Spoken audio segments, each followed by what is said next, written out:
Students, आज हम पढ़ रहे हैं अपना सामाजिक विज्ञान का क्लास 6 का लेसन नंबर 17 जिसका नाम है प्राचीन भारत के दूरस्थ राज्यों से संबंध। तो आइएगा देखते हैं आज जो हमारा प्राचीन भारत था उस समय जो दूर के राज्य थे उनसे किस प्रकार के संबंध थे, किस प्रकार का व्यापारिक उनका संबंध रहता था। तो आइएगा शुरू करते हैं। आप पिछले अध्याय में पढ़ चुके हैं कि प्राचीन समय में भारत के विभिन्न देशों से यहाँ सांस्कृतिक संबंध थे, वहां व्यापारिक संबंध भी थे। दूसरे राज्यों के व्यापारी और यात्री जो प्राचीन समय में भारत घूमने आए थे वे अपने साथ अपने विचार और सभ्यता भी भारत लाए थे।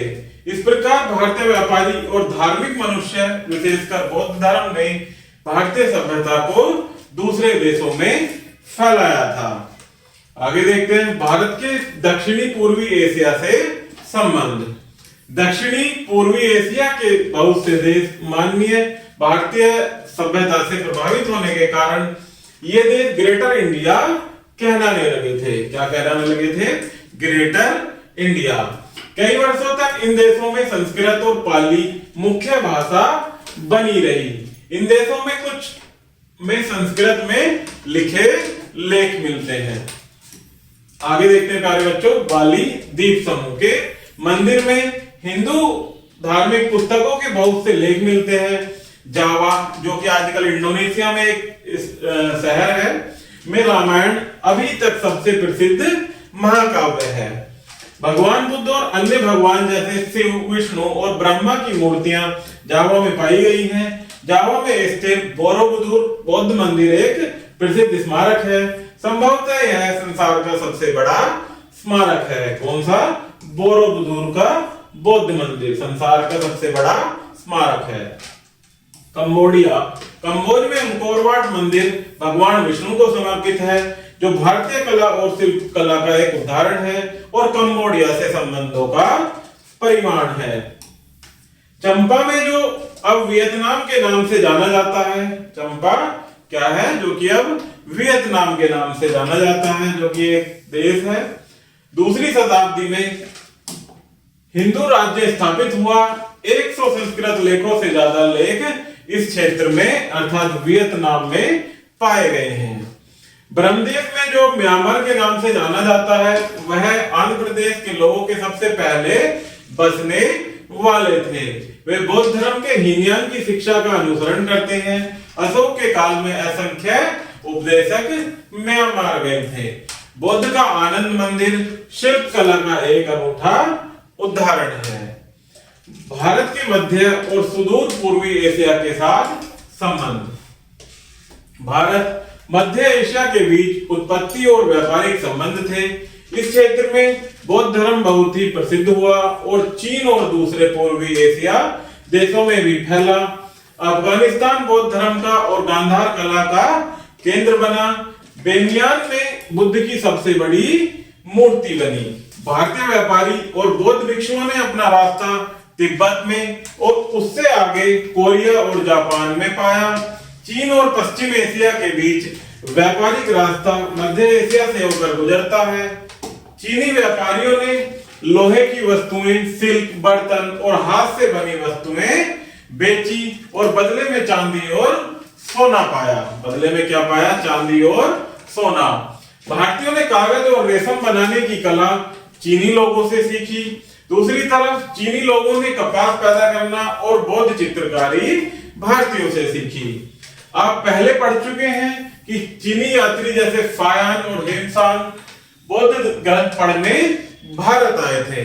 कनिष्क के काल में भारत बहुत से धार्मिक दूतों को चीन, अफगानिस्तान, मध्य एशिया में बौद्ध धर्म का प्रचार करने के लिए भेजा था। आगे देखते हैं प्यारे बच्चों, भारत के श्रीलंका से संबंध। उस समय के दौरान भारत के श्रीलंका से कैसे संबंध रहे कि रामायण के दिनों से ही भारत के श्रीलंका से गहरे संबंध रहे हैं। आप पढ़ चुके हैं कि अशोक ने श्रीलंका में बौद्ध धर्म के प्रचार के लिए अपने पुत्र महेंद्र और पुत्री संघमित्रा को भेजा था। भारत के पश्चिम से संबंध।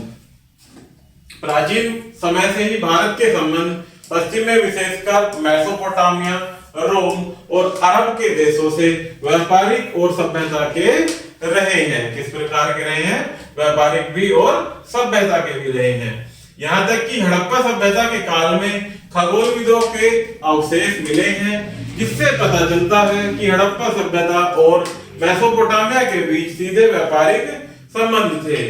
हड़प्पा व्यापारी बर्तन, दाल, मसाले, पत्थर के मोती और सफेद मोती आदि ले जाते थे और धातु की वस्तुएं वापसी में लाते थे।